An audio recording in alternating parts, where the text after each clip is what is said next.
Olá, no programa de hoje vamos receber o professor do curso de Direito, o Dr. André Siciliano, para explicar sobre direitos humanos. Vamos ver também reportagens feitas pelos alunos de jornalismo. Eu sou Fernando Negrão Duarte e está no ar o Niso Comunidade.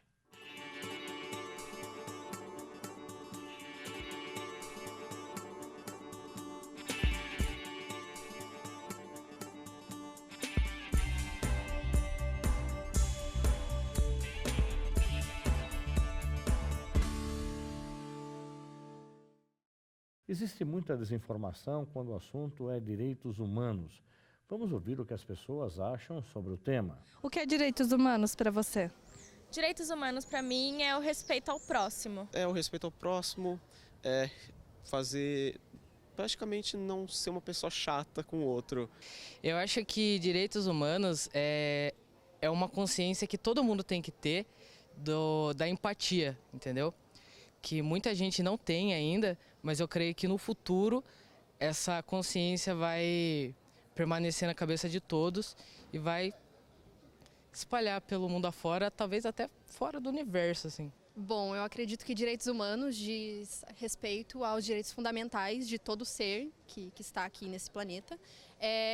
São os conceitos base para que as pessoas consigam viver em uma certa harmonia e tendo todos os direitos que são necessários. Para esclarecer o que não é e para que servem os direitos humanos, estamos recebendo agora o Dr. André Siciliano, que é professor do curso de Direito da Uniso. Dr. André, muito obrigado pela sua presença em nossos estúdios. Gostaria que o senhor já esclarecesse o que são direitos humanos, por que foram criados e o que eles defendem de fato. Bom dia, professor Fernando Negrão. Em primeiro lugar, é um prazer estar aqui, participando com vocês aqui do programa. É um tema que é muito importante, que a gente está agora, de novo, vendo nas mídias aí, polêmicas novas sobre direitos humanos, né? Um tema que toda hora retorna para o noticiário. E, bom, em primeiro lugar, os direitos humanos a gente precisa tentar separar um pouquinho o que é a impressão intuitiva do cotidiano que a gente tem com o que representa de fato, né, e a importância dos direitos humanos na nossa vida, na sociedade. Os direitos, a gente pode fazer uma separação, primeiro, bem ampla, daquilo que, assim, o direito que cada país pode dizer, cada país cria, e aquilo que é um direito comum de todos os povos, que é onde se inserem os direitos humanos. Os direitos humanos, eles não são um direito que o Brasil escolhe para colocar ou para discutir, ou enfim, para impor na nossa sociedade. Os direitos humanos é um direito que envolve todas as pessoas do globo terrestre, né? É o que a gente chama de jus gentium, é um direito de todos os povos. E ele não surge recentemente, ele é muito antigo, né? A gente, quando fala em direitos humanos, a gente pensa imediatamente nos problemas que estão nas notícias, mas a verdade é que eles não existem para proteger A ou B. Eles existem porque há uma percepção anterior de que todos os seres humanos têm um mínimo em comum e que todas as sociedades que se organizam ao redor do mundo precisam ter um mínimo de cuidado com as pessoas, independente da sua forma de organização política, independente da sua forma de estrutura jurídica, precisa garantir um mínimo comum para que todos os povos vivam minimamente bem, com um mínimo de dignidade. Então, é nesse contexto que a gente precisa primeiro analisar os direitos humanos, né? Entender que é um direito que não é das pessoas no bairro X ou no bairro Y de Sorocaba, mas sim que é um direito que protege todos os seres humanos. Aí entra a organização, a ONU, por exemplo, como detentora desse documento e que foi lá lavrado por todos os povos do planeta. Sem dúvida, então. Sem dúvida. Então, como é que a gente chega na ONU? A gente precisa lembrar que os estados, quando foram se organizando em estados nacionais no começo do século XX, começaram a adotar posturas no sentido de que, bom, formamos esse Estado, dentro desse Estado as regras são nossas, nós criamos essas regras e nós podemos fazer o que nós quisermos. Nós somos um povo soberano, autônomo e ninguém manda aqui. Então nós fazemos o que nós quisermos. E o que aconteceu ali? A gente experimentou revoltas dentro dos estados cada vez mais opressores, governos opressores contra a sua própria população. E tivemos um desencadeamento de violência que culminaram com a Primeira e com a Segunda Guerra Mundial. Foram situações catastróficas que fizeram a humanidade parar para refletir, e nesse contexto de pós-Segunda Guerra é que surge a ONU com a ideia de que, primeiro, olha, passamos do ponto, chegamos num estágio que não podemos repetir que a humanidade volte a isso. Então precisamos pensar em mecanismos que nos protejam de que governo A ou governo B caminhe nessa direção de novo e dispare gatilhos aí que levem a uma situação incontrolável e catastrófica como essa. E aí surge a Carta das Nações Unidas, com a Organização das Nações Unidas, e a Declaração Universal dos Direitos Humanos, que estabelecem, são 30 artigos muito principiológicos, né, muito genéricos, mas estabelecem ali as diretrizes mínimas que cada Estado deve garantir aos seus próprios cidadãos para que haja um ambiente adequado de desenvolvimento e de vida nesses estados. Então, assim que surge, que começa o que a gente chama de positivação dos direitos humanos, num instrumento consolidado por escrito, né, quebrando um pouco já a ideia de direito natural que vinha antigamente, quer dizer, você ainda tem uma origem que pode-se dizer que é da natureza humana, que são direitos naturais e tal, mas a partir de 48, da Declaração Universal, eu acho que essa discussão fica até superada, porque de fato tem um texto por escrito que os países aceitaram, que os países se vincularam a ele. Quer dizer, a gente fala em vinculação, mas no fundo a gente precisa lembrar que a Declaração Universal ela é uma carta política, né? É uma declaração, então ela não tem, embora ela não tenha um efeito vinculante, né, com punições, a verdade é que todos os estados concordaram com esse texto, e esse texto foi reproduzido depois em muitos tratados, em muitas constituições. A nossa Constituição de 88, ela reproduz largamente o texto da Declaração Universal. Então, a partir dali a gente tem um efeito diferente para o mundo, né, que você passa a ter de uma forma objetiva direitos e garantias que todos os seres humanos devem ter e que todos os estados devem assegurar aos seus cidadãos. Agora, isso também é respeitado a cultura de cada povo. Então, essa é uma pergunta muito interessante porque, intuitivamente, a gente vai para o lado errado nessa questão. A gente acha que, como cada povo tem a sua própria cultura, ele poderia trabalhar esse direito de uma forma diferente. Isso não é verdade. Esse culturalismo, né, que é radical do direito foi superado também com a Declaração Universal, porque é um texto que todas as culturas aceitam. Ele é um mínimo que qualquer cultura que a gente esteja falando de qualquer parte do mundo aceitou aquele texto como um mínimo válido. Então, é um texto que vai dar garantia para qualquer pessoa em qualquer lugar do mundo. É evidente que tem estados que não respondem tão bem, né, ou não atendem tão bem a esses direitos e garantias. E aí a gente vê manifestações, a gente vê reivindicações, grupos que vão aos organismos internacionais denunciar a violação de direitos humanos, mas até essa denúncia só é possível a partir do momento que há um entendimento de que aquilo é um direito. Agora, e no Brasil, doutor André, os direitos humanos de fato possuem eficácia, onde a gente vê muitas vezes uma população de uma classe mais baixa sofrendo uma opressão e questiona se ela é ou não vítima e, consequentemente, se os direitos humanos estão ou não atendendo essa população. Então, vou separar essa pergunta, vou respondê-la em duas partes. Em primeiro lugar, o Brasil ele é signatário e participa de todos os grandes tratados de direitos humanos. Então, não é só a Declaração Universal, a gente tem o Pacto de Direitos Civis e Políticos, o Pacto de Direitos Econômicos e Sociais, a gente tem, no âmbito da Organização dos Estados Americanos, a Comissão Interamericana de Direitos Humanos e a Corte Interamericana de Direitos Humanos, que o Brasil participa, que o Brasil se sujeita. Então, a gente tem todo um arcabouço jurídico normativo que permite que o Brasil esteja na elite mundial na defesa e garantia dos direitos humanos, e institucionalmente. Até a nossa própria Constituição Federal, ela é muito garantista nesse sentido, ela é muito avançada e evoluída na proteção dos direitos humanos. Então, ferramentas e instrumentos para proteger nós temos. Nós também temos na sociedade civil organizações não governamentais muito importantes que atuam na defesa e proteção dos direitos humanos. Na prática, a gente tem uma sociedade muito desigual, temos regiões onde o Estado chega com menos, não chega, ou chega muito pouco, com pouca penetração. E essas regiões, elas naturalmente são ambientes onde a violação de direitos humanos acontece de forma mais frequente, infelizmente. Então, o fato da gente ter essa estrutura institucional e da gente ter as leis e mesmo a nossa Constituição, enfim, parte da sociedade civil organizada também colaborando e contribuindo, não significa que a gente tenha uma sociedade ideal e um ambiente ideal. Aliás, estamos bem longe disso.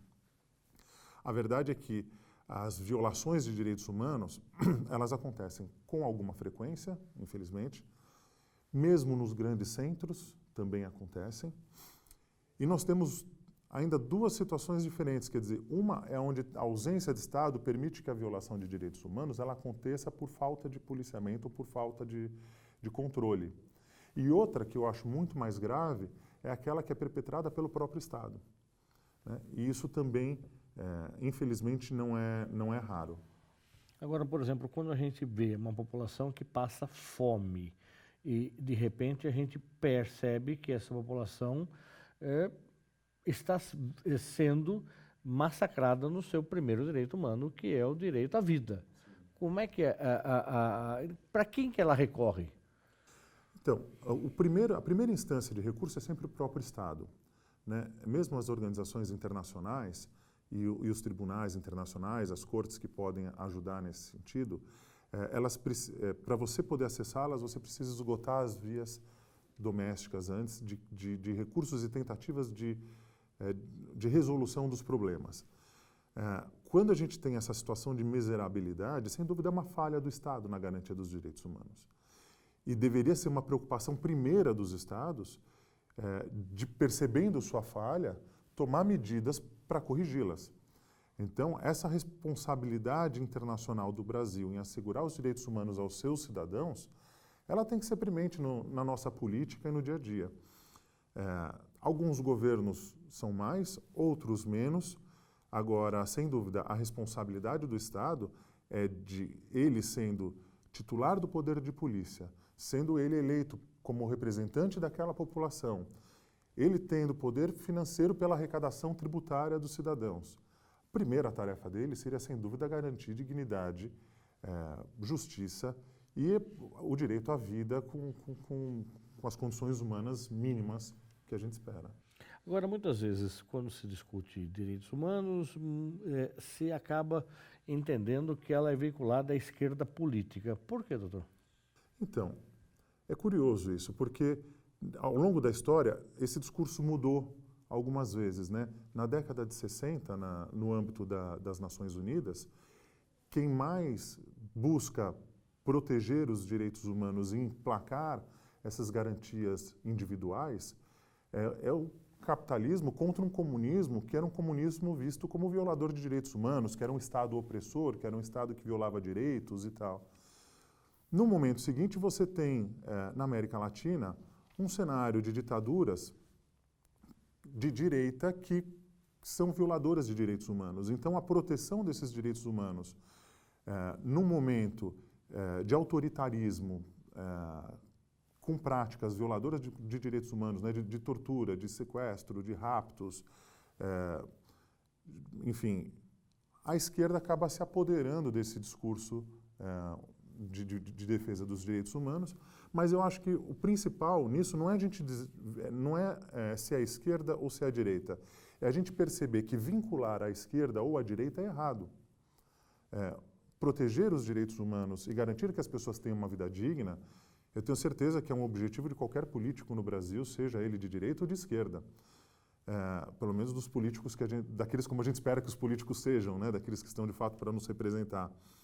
E também tenho certeza que as pessoas no seu dia a dia, na família, seja a sua convicção de esquerda ou de direita, se ela estiver pensando efetivamente na dignidade das pessoas, se tiver um mínimo de empatia com as pessoas que estão ao seu redor e que vê ali numa situação realmente de vulnerabilidade, não importa se a pessoa seja de esquerda ou de direita, ela vai estar preocupada em garantir a dignidade daquela outra pessoa, que vai estar preocupada em construir um ambiente,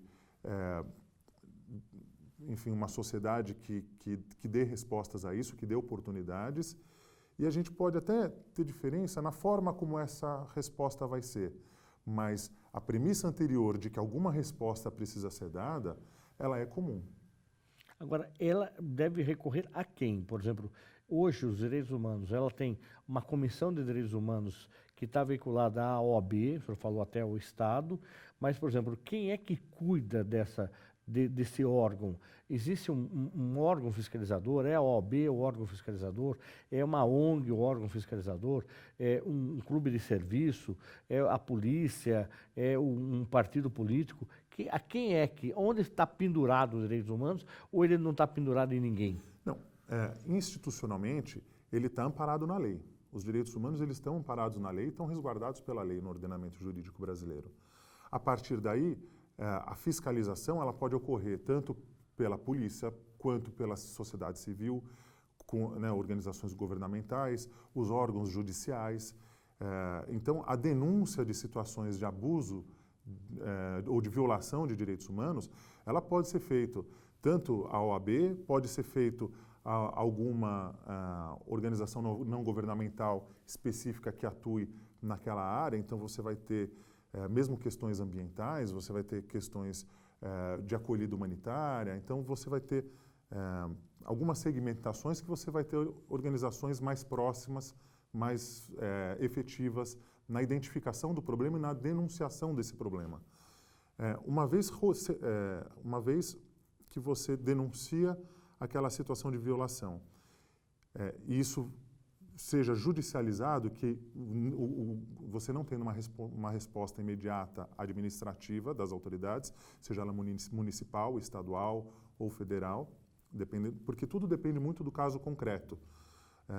Então, se a administração pública não dá uma resposta efetiva, você se socorre do judiciário.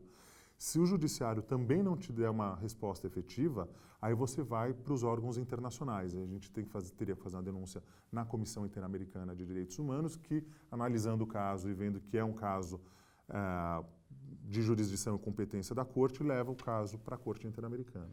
Agora, vamos uma situação aqui, aquele caso que aconteceu no Rio de Janeiro, onde o sequestrador estava usando uma arma de brinquedo para manter ali os reféns.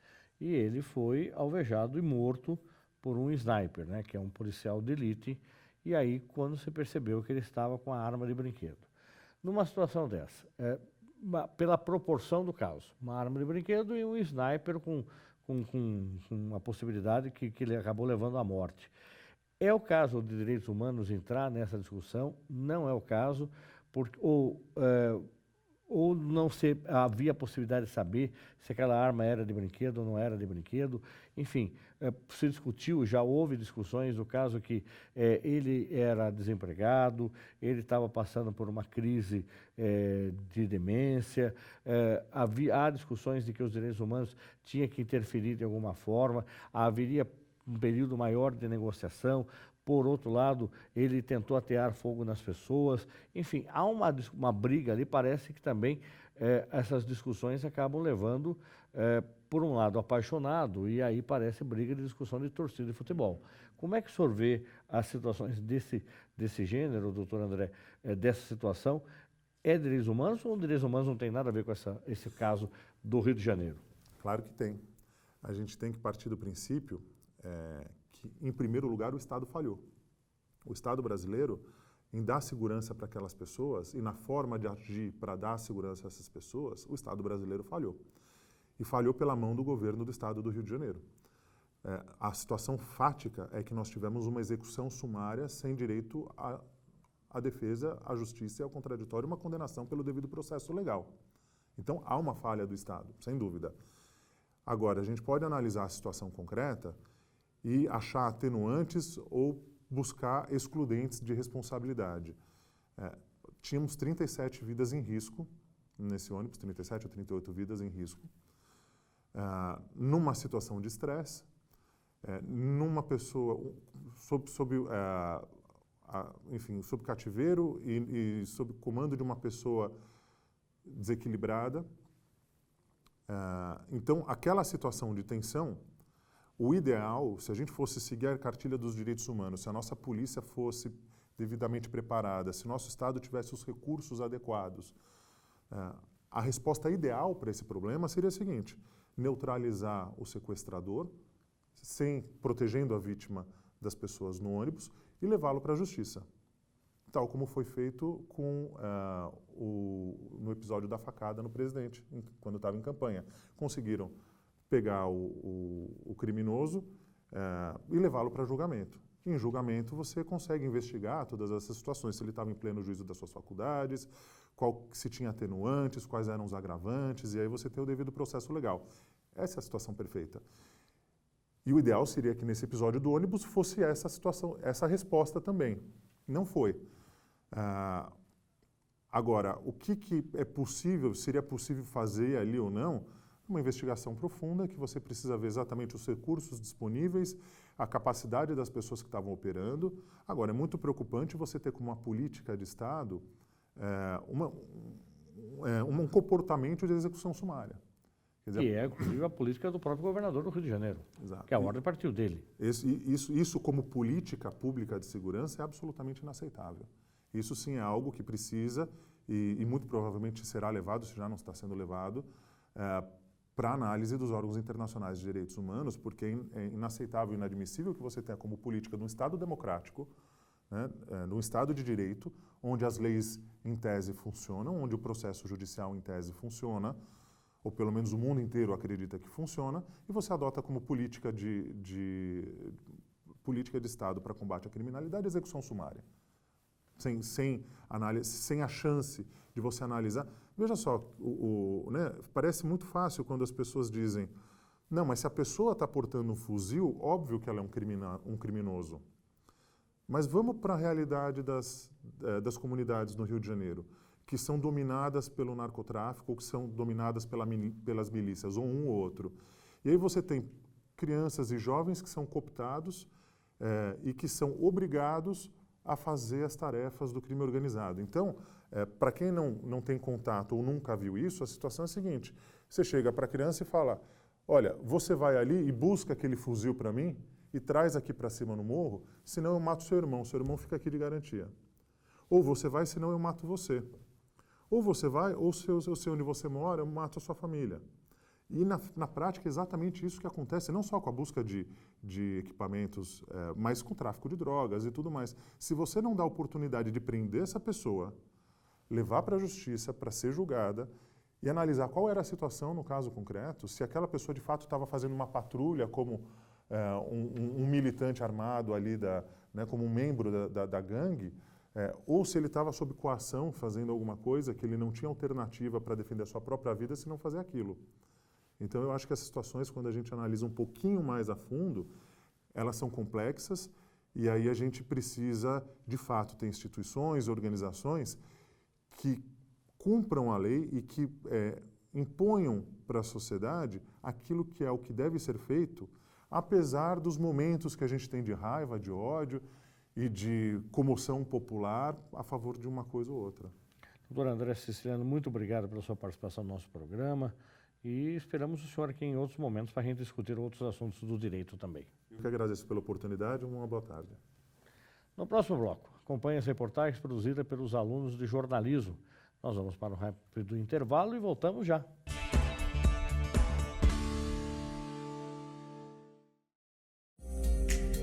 A Câmara Municipal de Sorocaba aperfeiçoa seus meios de comunicação com a sociedade, ampliando a transparência e dando visibilidade aos trabalhos realizados pelo Legislativo da cidade de Sorocaba. No Facebook, a comunicação das matérias ficou mais leve e direta, facilitando o acesso e a rápida compreensão dos temas discutidos. Hoje temos transmissão ao vivo através de lives, enfocando atividades internas e externas dos parlamentares. No Face você também encontra eventos para audiências públicas, campanhas e fotos exclusivas da cidade. No Instagram você pode acompanhar campanhas, a atividade dos servidores e enfoque diferenciado no IGTV e nos stories do Insta. Nossa audiência só aumenta e hoje os trabalhos da Câmara são acompanhados pela TV Câmara e pela Rádio Câmara em todo o mundo. No Face alcançamos mais de 10 mil seguidores. No Insta, triplicamos os seguidores, que chegam a mais de 1.500. Além destas ferramentas, você pode mandar o seu alô, crítica ou sugestão para o nosso WhatsApp. E pelo Twitter, você acompanha instantaneamente notícias e dicas quentinhas, 24 horas por dia. Câmara Municipal de Sorocaba, com você em todo lugar e nas mais diversas plataformas de comunicação. Compartilhe essa ideia, compartilhe cidadania.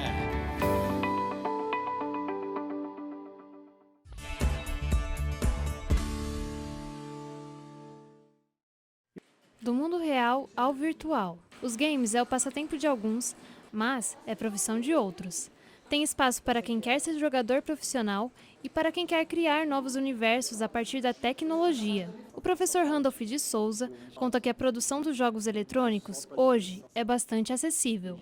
Hoje em dia, o desenvolvedor, quem produz um game, quem desenvolve um game, ele pode começar fazendo isso até mesmo dentro de casa, né? Com computador pessoal, com softwares custo acessível, já consegue se inserir nesse mercado. Na Universidade de Sorocaba há o curso de Jogos Digitais. Nele, o aluno aprende a produzir jogos interativos e pode atuar em empresas produtoras de jogos, canais de comunicação e agências de publicidade. Essa parte de abrir o mercado de trabalho dentro do curso foi uma coisa que impactou muito, porque a gente aprende desde modelagem, a roteirização e programação. A gente tem tudo dentro do curso e a gente consegue perceber que não é só jogar. A gente consegue perceber que a gamificação está em todos os lugares. Em 8 anos, o número de empresas desenvolvedoras de games aumentou em quase 600%. Já o faturamento no setor, no país, cresceu 25% entre 2014 e 2016. De acordo com os dados da Newzoo, em 2017, o número de jogadores era de mais de 66 milhões. Em Sorocaba, a área de games está em desenvolvimento.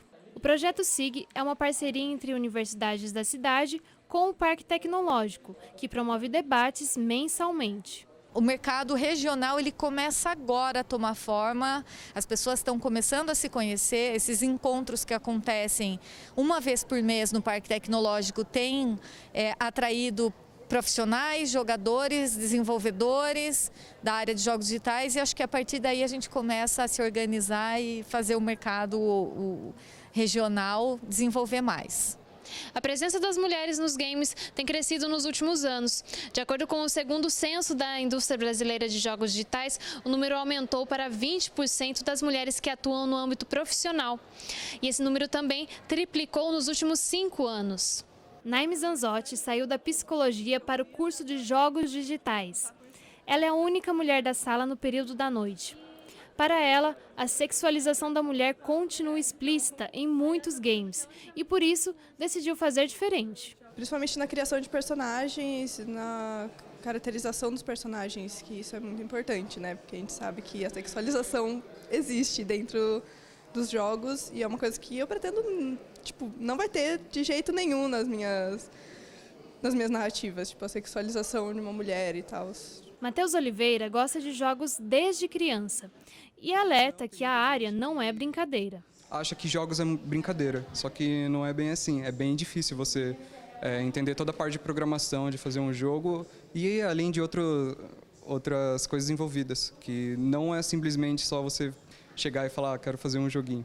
O News Comunidade fica por aqui. Nos siga nas redes sociais. Obrigado pela sua audiência. Até o próximo programa. Até lá.